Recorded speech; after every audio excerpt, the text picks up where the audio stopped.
అయ్యే సూచనలు కనిపిస్తున్నాయి. అంతర్జాతీయంగా తీవ్ర ఆందోళన నెలకొంది. హార్ముజ్ జలసంధి మూసివేయడంతో నౌకలు ఎక్కడికక్కడే ఆగిపోయాయి. ఇది క్రూడాయిల్ ధరలపై విపరీతమైన ప్రభావం చూపుతుంది. ఈ కారణంగానే అంతర్జాతీయంగా అన్ని స్టాక్ మార్కెట్లు కుప్పకూలాయి. భారతీయ స్టాక్ మార్కెట్లు బీఎస్ఈ ఎన్ఎస్ఈ ఇండెక్స్లు భారీ నష్టాలను నమోదు చేసుకుంటున్నాయి. ఇన్వెస్టర్ల పెట్టుబడులు ఆహుతై మరో బ్లాక్ ఫ్రైడేను చవిచూడాల్సి వచ్చింది. ఇరాన్, అమెరికా మధ్య హార్ముజ్ జలసంధి వద్ద నెలకొన్న ఉద్రిక్త పరిస్థితులు అటు భౌగోళిక రాజకీయాలనే కాకుండా ఇటు ప్రపంచ ఆర్థిక వ్యవస్థను కూడా భయపెడుతున్నాయి. ఈ యుద్ధ వాతావరణ ప్రభావం నేరుగా భారతదేశీయ స్టాక్ మార్కెట్లపై, ముడి చమురు ధరలపై తీవ్ర ప్రభావాన్ని చూపిస్తోంది. హార్ముజ్ జలసంధి వద్ద పెరుగుతున్న ఉద్రిక్తతల వేళ ఇన్వెస్టర్లలో తీవ్ర భయాందోళనలు పెరిగిపోయాయి. దీని ఫలితంగా భారత స్టాక్ మార్కెట్లు దారుణంగా పతనమయ్యాయి. బీఎస్ఈ, ఎన్ఎస్ఈ ఇండెక్స్లు భారీ నష్టాలను నమోదు చేశాయి. ముఖ్యంగా నిఫ్టీ 24,000 పాయింట్ల కీలక మద్దతు స్థాయిని కోల్పోవడంతో మార్కెట్ వర్గాల్లో తీవ్ర ఆందోళన వ్యక్తమవుతోంది. లాభాల స్వీకరణ కంటే భద్రత కోసం ఇన్వెస్టర్లు పెట్టుబడులను వెనక్కి తీసుకుంటున్నట్లు మార్కెట్ నిపుణులు చెబుతున్నారు. ఇంధన రంగాన్ని ఉద్రిక్తతలు మరింత ఉక్కిరిబిక్కిరి చేస్తున్నాయి. ప్రపంచ చమురు రవాణాకు కీలకమైన హార్ముజ్ జలసంధిలో ప్రతిష్టంభన ఏర్పడటంతో సప్లై చైన్ దెబ్బతింటుందనే భయాలు పెరిగిపోయాయి. దీంతో అంతర్జాతీయ మార్కెట్లో ముడి చమురు ధరలు బగ్గుమంటున్నాయి. శుక్రవారం క్రూడాయిల్ $106 మార్కును దాటి దూసుకుపోతోంది. ఇది రాబోయే రోజుల్లో దేశీయంగా ఇంధన ధరల పెరుగుదలకు, తద్వారా ద్రవ్యోల్బణానికి దారితీసే అవకాశం ఉందని ఆర్థికవేత్తలు హెచ్చరిస్తున్నారు. యుద్ధ వాతావరణం, సరఫరా గొలుసులో అంతరాయాల భయాల మధ్య గ్లోబల్ మార్కెట్లు అల్లాడిపోతున్నాయి.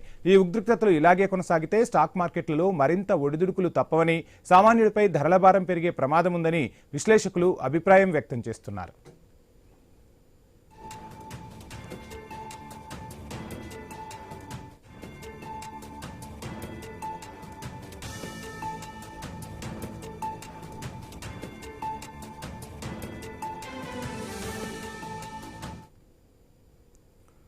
అమెరికా ఇరాన్ యుద్ధం వరుసగా మారుతోంది. కాల్పుల విరమణకు ముందు గగనతలంలోంచి బాంబులు వేసుకున్న ప్రత్యర్థులు ఇప్పుడు సముద్రంలో నౌకా యుద్ధానికి దిగాయి. ఒక దేశ నౌకలను మరో దేశం స్వాధీనం చేసుకోవడమో, ధ్వంసం చేయడమో జరుగుతోంది.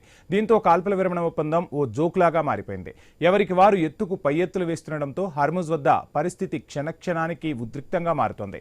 ఇరాన్ సముద్ర జలాల్లో చొరబడి అమెరికా ఓ సముద్రపు దొంగలాగా, బందిపోటులాగా వ్యవహరిస్తున్నదని Iran supreme leader Ayatollah Khamenei ఆరోపించారు.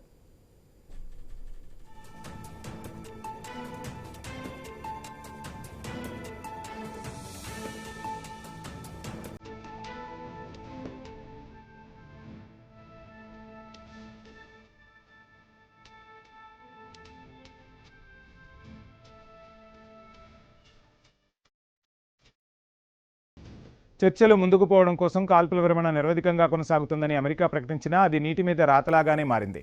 అమెరికా, ఇరాన్ దాడులు కొనసాగుతూనే ఉన్నాయి. ఇప్పుడు యుద్ధక్షేత్రం హార్ముజ్ జలసంధికి మారింది. అక్కడ ఒకరి నౌకలను మరొకరు నాశనం చేసుకుంటున్నారు. హార్ముజ్ జలసంధిని తెరవడమే లక్ష్యంగా అమెరికా నౌకాదళం తన చర్యలను వేగవంతం చేసింది.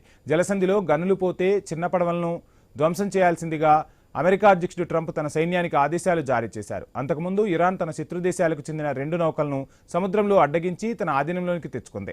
హార్ముజ్ జలసంధిని ఇరాన్ మూసివేయడంపై అమెరికాతో పాటు ప్రపంచంలోని దాదాపు అన్ని దేశాలు ఆందోళనతో ఉన్నాయి.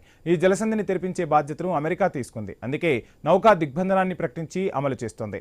ఇరాన్ ఓడరేవులను దిగ్బంధించడానికి అమెరికా ప్రణాళికలు రచించింది. ఇది ఇరాన్కు మంట పుట్టిస్తోంది.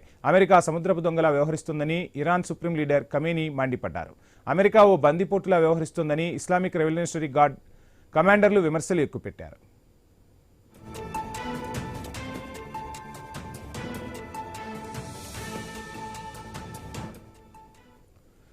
ఇక హార్ముజ్ వద్ద ఇరాన్ తీరం వెంట పరిస్థితి ఉద్రిక్తంగానే మారిపోయింది. యుద్ధమేఘాలు అలుముకున్నాయి. నౌకలను పేల్చుకోవడానికి రంగం సిద్ధమైంది. దీంతో నిరవధిక కాల్పుల విరమణ ఓ ప్రహాసనంగా మారింది. కాల్పుల విరమణ ఒప్పందం ఏ క్షణమైనా పూర్తిగా విచ్ఛిన్నం కావచ్చని అంతర్జాతీయ విశ్లేషకులు భావిస్తున్నారు. చర్చలు జరుపుతూనే తమ సైనిక శక్తిని ఉపయోగించి ఆ ప్రాంతంలో ఆధిపత్యాన్ని ప్రదర్శించాలని అమెరికా ఉవ్విళ్లూరుతోంది. తమ నౌకలు స్వేచ్ఛగా రాకపోకలు సాగించే వరకు, అమెరికా జోక్యం ఆగే వరకు ఈ జలసంధిపై తమ నియంత్రణను వదులుకోమని ఇరాన్ స్పష్టం చేస్తోంది.